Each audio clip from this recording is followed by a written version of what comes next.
PM సూర్య గారు పథకం కింద సోలార్ రూఫ్ టాప్ ఏర్పాటు చేసుకునే బీసీలకు కేంద్రం ఇచ్చే రాయితీకి అదనంగా 20,000 రూపాయలు సబ్సిడీ రూపంలో అందిస్తామని ముఖ్యమంత్రి చంద్రబాబు నాయుడు శాసనసభలో ప్రకటించారు.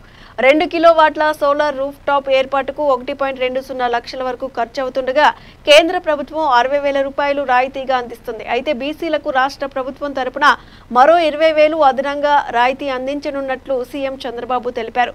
దీని ప్రకారం 2 కిలోవాట్ల రూఫ్ టాప్ ఏర్పాటు చేసుకునే బీసీలకు రాష్ట్రం కూడా ఇచ్చే రాయితీతో కలిపి 80,000 రూపాయల వరకు సబ్సిడీ అందుతోందని, బీసీ వర్గాలకు అండగా ఉండాలని తాము ఈ నిర్ణయం తీసుకున్నట్టు సీఎం చంద్రబాబు ప్రకటించారు.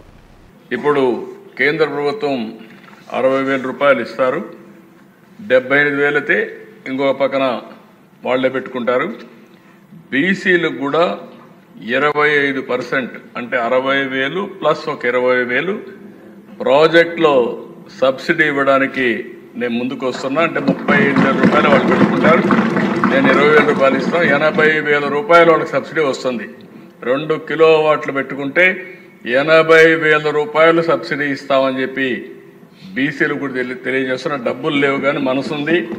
బీసీస్ ఎప్పుడు కూడా తెలుగుదేశం పార్టీని, ఎన్డీఏని గౌరవించారు, బ్యాక్ బోన్గా పనిచేశారు. అందుకే నేను చేయకపోతే మిస్ అయిపోతాననే ఉద్దేశంతోనే 20,000 రూపాయలు అదనంగా సబ్సిడీ ఇస్తామని చెప్పి